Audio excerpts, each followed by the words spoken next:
Hi hello అండి అందరికీ. ఈ రోజు నుండి జియోగ్రఫీ సిరీస్ స్టార్ట్ అవుతుంది. అందులో ఇది పార్ట్ వన్లో మనం సాయిల్స్ గురించి కవర్ చేద్దాం. ఇండియన్ జియోగ్రఫీలో ముందు మనం ఏరియా వైజ్ సాయిల్స్ని డీటెయిల్డ్గా నేర్చుకుందాం. మన ఇండియన్ జియోగ్రఫీలో సాయిల్స్ ఎక్కడెక్కడ ఏ ఏ నేలలు ఉన్నాయి, అవి ఎన్ని ఉన్నాయి, వాటి రకాలు ఏంటి అని తెలుసుకుందాం. ఎగ్జామ్ పాయింట్ ఆఫ్ వ్యూలో ఇంపార్టెంట్ పాయింట్స్ని కూడా కవర్ చేద్దాం. ఈ వీడియోని చివరి వరకు చూడండి. నా పేరు Harish. Welcome to our channel Hari updates hub. ఇంకా ఏమాత్రం ఆలస్యం చేయకుండా మనం టాపిక్లోకి వెళ్ళిపోదాం. Soils.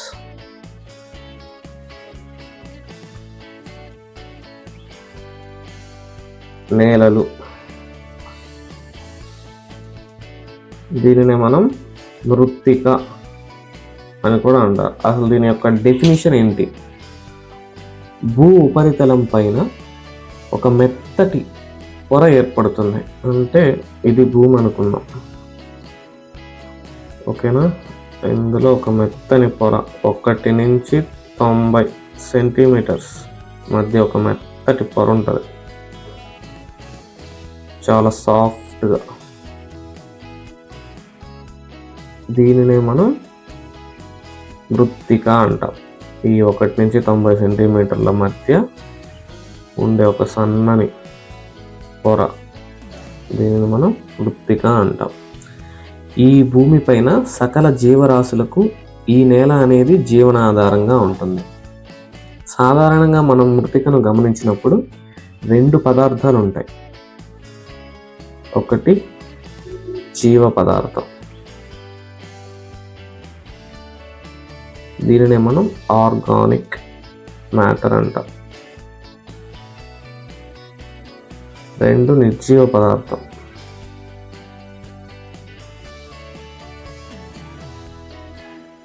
Inorganic matter. Inorganic matter. జీవ పదార్థం అంటే ఏంటి? జీవుల కళేబరాలు మరియు వృక్షాల అవశేషాలతో కూడి ఉంటుంది. జీవుల అవశేషాలు, వృక్షాలు అంటే హ్యూమన్ బాడీస్. జంతువులు చనిపోయిన తర్వాత డీకంపోజిషన్ అవుతాయి, అంటే అవి కుళ్ళిపోవడం జరుగుతుంది. అలా కుళ్ళిపోయిన పదార్థం మొత్తం భూమిలో ఇంకిపోతుంది. అంతేకాకుండా ఆకులు రాలటం, చెట్లు కూలిపోవటం, ఇవన్నీ కొన్ని ఇయర్స్ తర్వాత ఏమవుతుంది, భూమిలో కలిసిపోయి ఒక పదార్థంలాగా ఏర్పడుతుంది. దానినే మనం జీవ పదార్థం లేదా హ్యూమస్ అంటాం.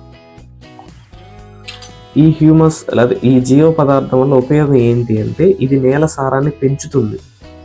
అంతేకాకుండా మొక్కలకు అవసరమైన పోషకాలను అందిస్తుంది. నేలలో నీటిని నిల్వ ఉంచడంలో సహాయపడుతుంది. దానికి మనకి ఈ జీవ పదార్థం ఉపయోగపడుతుంది అన్నమాట. నిర్జీవ పదార్థం. నిర్జీవ పదార్థం అంటే భూమిపైన అనేక శిలలు ఏర్పడి ఉంటాయి. ఈ శిలలు ఉష్ణోగ్రత పెరగటం వల్ల వ్యాకోచం చెందుతాయి, తగ్గటం వల్ల సంకోచం చెందుతాయి. అంటే శిలలు లేదా రాళ్ళు.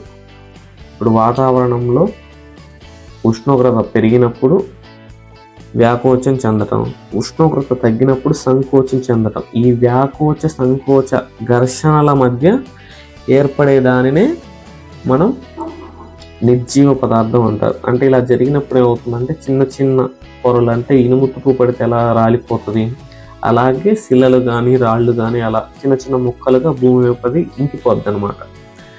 అలా భూమి మీద రాలడాన్ని మనం నిర్జీవ పదార్థం అంటారు. దీనినే మనం రిగోలిత్ అంటాం. మనం రిగోలిత్ అంటాం.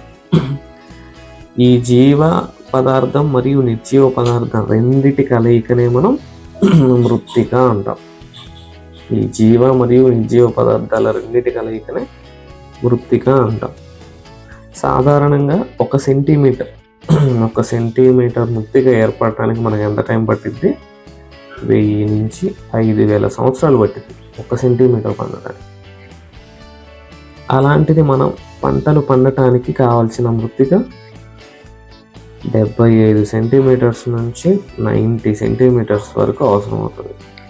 అంటే 7,500 సంవత్సరాల నుంచి 9,000 సంవత్సరాలు ఏర్పడుతుందంటే పంటలు పండటానికి అనువైన మృత్తిక ఏర్పడటానికి మనకి మృత్తిక వల్ల పంటలు బాగా పండుతాయి. సో దీన్ని బట్టి మనకేమర్థమైంది, మృత్తిక అనేది చాలా ఇంపార్టెంట్. ఓకేనా. మృత్తిక ఏర్పడే విధానాన్ని మనం ఏమంటామంటే పీడోజెనిసిస్ అంటాం.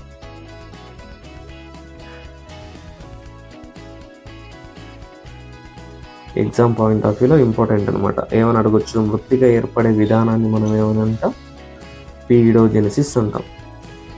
ఈ మృత్తిక అధ్యయనం చేసేదాన్ని ఏమంటారంటే పెడాలజీ. సాయిల్స్ గురించి అధ్యయనం చేయడాన్ని ఏమంటాం, పెడాలజీ. ఇది కూడా ఇంపార్టెంట్ పాయింట్ అనమాట. మృత్తికను అధ్యయనం చేసేదాన్ని ఏమంటారు, శాస్త్రాన్ని మనం పెడాలజీ అంటాం.